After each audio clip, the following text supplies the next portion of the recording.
Hello mga Papsi, ayan for today's video. Maaga ako nagising dahil kailangan kong practicein yung ituturo kong sayaw sa mga tuturuan natin na ito, empleyado ng barangay. Kasi Christmas na naman, meron na naman silang Christmas party dance contest. So ayan, medyo malaki-laki ang premyo ngayon. Kailangan maging maayos lahat. Katulad lang last year. Kasi 'di ba last year nagturo tayo, guys. So ngayon, tuturo ulit tayo pero ito lang dahil hindi na sila hiwalay-hiwalay na sila. Hindi na yung lahat ng member na tinuruan ko last year. Ang natira na lang 2 o 3. So kagabi nag-start kami ng unang practice namin. Mild practice lang kasi actually biglaan lang yung kuha nila sa akin dahil dahil nga hindi na sila yung dati talaga na kumuha sa akin last year. So ngayon panibagong mga miyembro, panibagong pakikisama uli. Yun.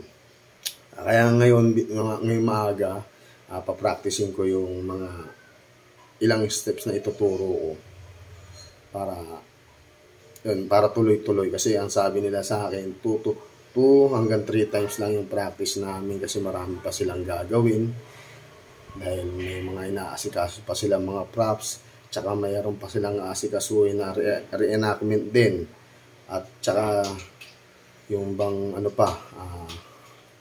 meron pa silang isang music na APT yung Ice Cream Yummy. Pero hindi na ako magtuturo nun dahil sabi nila gagayahin na lang nila dun sa YouTube o sa YT para mas madali o para siguro mas tipid. Siyempre, hindi naman natin pero tutulungan pa rin natin sila. Kumbaga, andun pa rin tayo para linisin yung mga ilang steps na kahit hindi ko tinuro pero tutulungan ko silang matapos nila yun ng malinis, maayos. Katulad last year. Kasi diba last year, nag-champion sila. So ngayon, hindi ko sigurado kasi gahol na talaga sa oras. Pero gagawin natin ang best natin para maturuan natin ng maayos ang ating mga kaibigan, mga client natin o tuturo. So, diba? So paano guys? Umpisahan ko na mag-practice.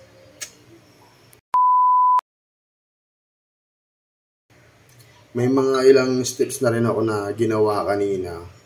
So, tinesting ko kung okay na. So, ito kasi, ang concept pala kasi nila ay mga kalamidad. So, katulad ng sunog, bagyo, lindol. Yun, ang na-timing sa amin o ang nabunot nilang kalamidad is lindol. So, ayun yung concept na gagawin nila. So, ngayon, itong music na ituturo ko, pinamagatang maging ligtas, maging panatag Pilipinas. Ayun ang buo. So, itong kanta na to, kinuha natin to sa Department of National Defense. Umpisa na natin. Ayan na. Testingin ko lang muna kung okay na.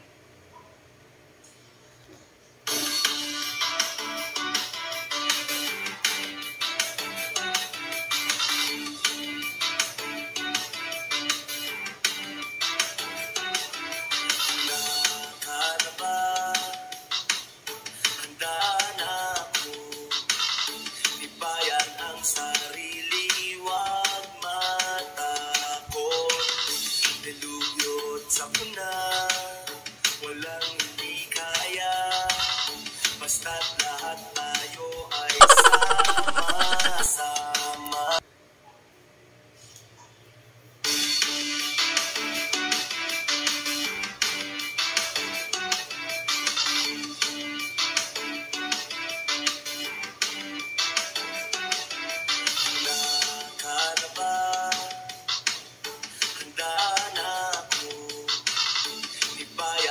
Sarili, wag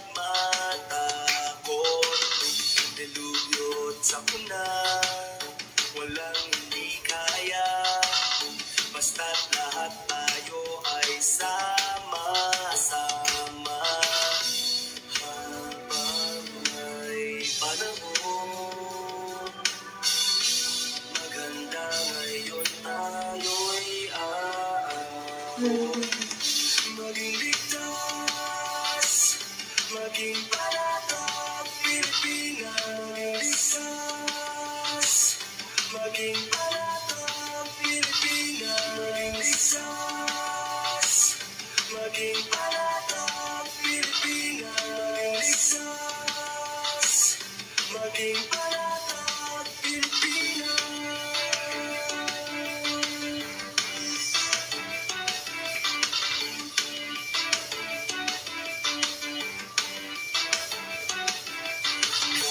Kahandaan ang susi sa kaligtasan, kaalaman ng kailangan ng mamamayan, buhay ang katapat, iwasang mapahamak, tulong-tulong sa ngalan ng bayan.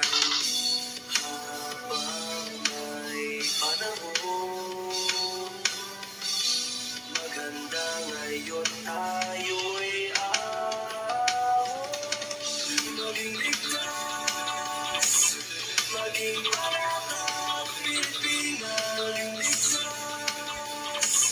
maging panatag Pilipinas,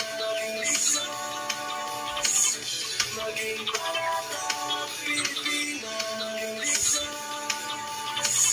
maging panatag Pilipinas, maging panatag Pilipinas, maging panatag Pilipinas, maging ligtas, maging panatag Pilipinas.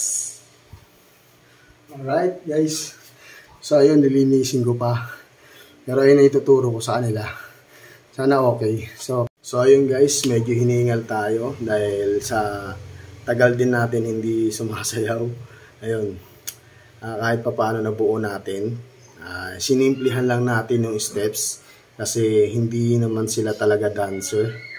So kahit pa paano, yung maipakita lang natin na nakagawa tayo ng steps na kaya nilang sundan ng maayos at maihahataw nila ng maayos. Kasi sabi nila sa akin, huwag ko raw pahirapan ko, kaya yung ganun ang ginawa ko. So ayan, pansamantalahin lang muna pakikita ko sa inyo. Abangan nyo yung mga susunod na video natin. Kasi by Saturday, ayun na yung contest, ayun na yung laban nila.